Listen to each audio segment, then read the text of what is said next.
Good morning, everyone. Probably everyone in this room has been following the Alibaba listing in New York. This listing is remarkable for a number of reasons. First, the company is a private Chinese internet company, and the listing is the third largest in history. It is larger than eBay and Amazon put together, and it is from a secondary Chinese city. Now, Alibaba was put together, was founded by Jack Ma, a Chinese entrepreneur who I met in about 2003. Alibaba at that time was a small startup with with poor prospects, with a very uncertain future. But today, Alibaba is poised to become a strong force in global commerce. Jack Ma, when he started his company, was a visionary and innovative and idealistic leader with boundless opportunity, with boundless optimism and enthusiasm. I saw Jack Ma about 2 months ago, and he has not changed an iota. But the China around Jack Ma has changed completely. China is a very new country. China's emergence and integration into the global economy is almost certainly the most important economic event of your lifetime. Determining how to make money in China by exporting to China is a key challenge for your company's success. So let's take a moment to talk about the opportunities, the challenges, and the strategies to help you to succeed in the China market. Firstly, China's integration into the global economy is not a new phenomenon. Indeed, China has been the largest of the world's global economies for 3,000 of the last 4,000 years. It's interesting to note that Chinese silks have been discovered in ancient tombs of the Egyptian pharaohs. China engaged for centuries with robust trade across the Silk Road with the Roman Empire. And as students of American history will know, Chinese tea played a very important role, a pivotal role in the American War of Independence. Indeed, as late as the 1830s, China's global share of GDP is estimated to have been as much as 1/3 of total world output. But how about China today? China today has approximately 1.38 billion people, or close to 20% of the world's current population. Since the reform started in 1980, China has grown by 25 times. In the 30 years, China's trade has gone from zero to being the largest trading country in the world.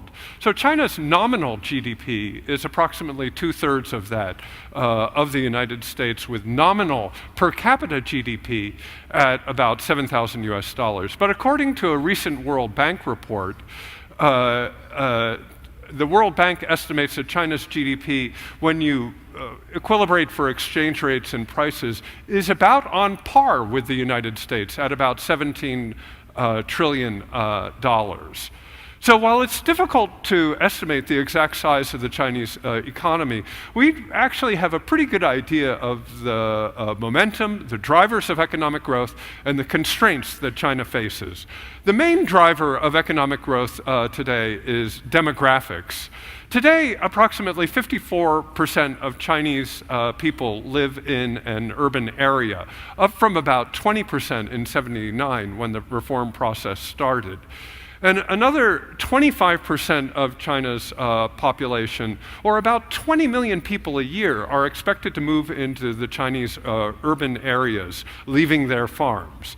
So this implies a movement of about 300 million people into the urban area, and the construction of an urban infrastructure for a population that is about equal to that of the United States. A massive construction requirements by any standard. There are approximately 171 cities in China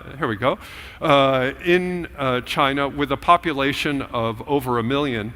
And I would argue to you that it is in these secondary cities where a great deal of growth opportunity lies for Utah companies. But despite the population shifts, paradoxically, there is actually an acute shortage of some types of labor in China today. So from 1970s until today, China's manufacturing labor-intensive industries have been driven on the backs of rural to urban migrants, mostly female, who have lived in dormitories and worked for very long hours for little money and without complaint. But so while rural to urban migration continues today, it's different. Rural migrants today don't want to work in factories. They want to work in advertising or construction or other service industries. As a result, factory wages have been increasing at 20% a year for over a decade. The contours of the Chinese economic growth will be determined by some of the quirks in China's demographic structure. In the 40s and the 50s and the 60s, Mao Zedong told Chinese, have as many children as possible, as many babies as you can. And then in contrast, in 79, the government slammed on the demographic brakes and instituted the one-child policy. And as a result of that, you have an enormous cohort of Chinese who are in their late 40s, early 50s, and early 60s. Indeed, over time, within 30 years, China will have one of the oldest populations on Earth. And at that time, I don't think we're going to be fearing the enormous Chinese juggernaut, particularly in the manufacturing sector. China is urbanizing, China is aging, and China's middle class is becoming a dominant characteristic of their society. The Chinese government and the Communist Party are actually not fond of the term middle class. It sounds rather bourgeois, doesn't it? I don't think Karl Marx or Engels or Mao Zedong would be comfortable with the growth of the Chinese middle class, but that's reality today. There are 300, 400 million of them, and they're growing at 20% a year. So who is this Chinese middle class, and what do they want? They're extremely brand conscious and price sensitive. They demand convenience, consistency, and quality that's often lacking in indigenous Chinese products. They highly value health and safety, and that's why they're often suspicious of locally produced goods, food and medicine in particular, and will pay a premium for imports from Utah. They're highly aspirational and willing to invest enormously for the benefit of the next generation in the form of entertainment, healthcare, education, travel, and tourism. They value brands and innovation, but sometimes in a contradictory manner, they're heavily focused on price.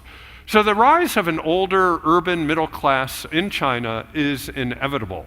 In this sense, their ongoing economic and social, if not political, development looks a lot like their Northeast Asian neighbors, Korea, Taiwan, and Japan, a few years ago.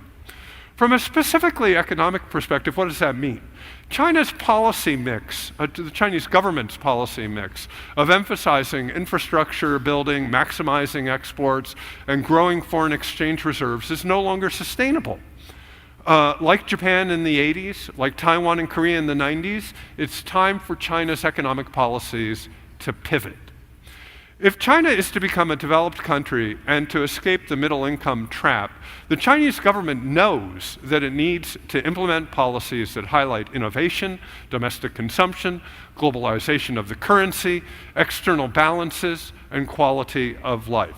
And indeed, the Chinese government knows its risks very well, and it's articulated a reform policy that should lead to these goals, increasing domestic consumption, making China a more innovative and creative economy. And if China does implement those policies, and that's a big if, these are difficult policies to implement, then China's economic growth at between 5 to 7% should be secure for at least the next 5 to 7 to 10 years. After that, with the very old demographics, China will probably slow somewhat. So what does that mean to you? Let me share some observations about companies, American companies, that are taking advantages of the new opportunities in China. China's the world's largest e-commerce and mobile commerce market, and the direct-to-consumer pathway is absolutely ready for exploration. E-commerce in China represents 10% of retail sales, compared to only 8% in the United States. So they're ahead of us in that, by that metric. E-commerce allows you to speak directly to Chinese consumers, bypassing a decrepit retail infrastructure. Alibaba is only one example. There are many ways to take advantage of China's e-commerce. China is embracing the service industry revolution, and American firms are leaders in all aspects of services. These markets are opening up and should be carefully considered. So as we are the world leaders in services, if you're in the education, in the healthcare, franchise, logistics, environment, and financial services industry, you should reconsider China. Just yesterday, China announced openings of its logistics centers, industry. So I don't know if FedEx and UPS are here now. I'd like to talk with you about that. So again, it's the private sector in China that is the engine of industrial growth, and their purchasing decisions, unlike that of state-owned enterprises, are based on price and quality and efficiency. So while there's still a heavy overhang of state-owned enterprises in some industries, we should focus on the private sector growth. Private sector Chinese companies account for 2/3 of Chinese output. That's up from 0 30 years ago, now 2/3 of economic output. And the Chinese private sector is responsible for virtually all new employment and growth. China desperately needs to patch up its environmental infrastructure. So any of you who are in the industry of greening or with green potential, I urge you to consider China. Now, that's true at kind of the industrial level, water, air, toxic waste, solid waste, energy and transportation. That's also true, if you will, for private sales, for food, medicine, and healthy activities. I want to assure you, American brands are really valued in China. All Chinese know that American brands stand for integrity, consistency, durability, honesty, and middle-class stability. Now, let me also say, for those of you who are doing business elsewhere in Asia, if you're successful in Taiwan or Korea or Japan, you need to come to China. You will be successful there. So let me raise a couple of cautions in the very brief time I have left. Firstly, your intellectual property rights. Chinese are not copycats, they're copy tigers, and therefore your intellectual property rights need to be very, very carefully protected. Rule number 1, you have to record your intellectual property rights in China. If you don't record them, then you cannot protect them. Rule number 2, you have to go after pirates aggressively. If you allow pirates to get away with a little bit of copying, thinking that they will not affect you over time, you will be disappointed. Third, China is a relatively high-cost environment. The regulatory environment requires a heavy overlay in some industries. I won't generalize here, but you should know the cost of entry in terms of labels, in terms of regulation, in terms of approvals and licensing.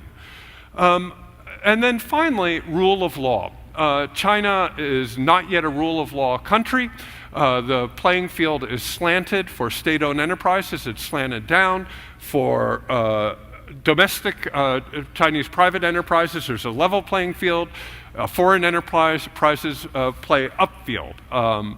And you need to know that going in. China is not rule of law, and therefore, oftentimes, American companies feel that they are at somewhat of a disadvantage. At the end of the day, the key to success is finding a good agent or a distributor who could represent your interests in China. Finding an agent and distributor who has short, medium, and long-term interests that you share. And if you are able to do that, then you can grow your exports from Utah virtually in an unlimited manner to the rapidly growing Chinese market. Now, the Department of Commerce, for whom I work, and the Utah government both have excellent programs to help you find agents or distributors in China. Now, I'm a diplomat, and I know that this relationship was built, the US-China bilateral relationship was built company by company, investment by investment, transaction by transaction. This is hard work.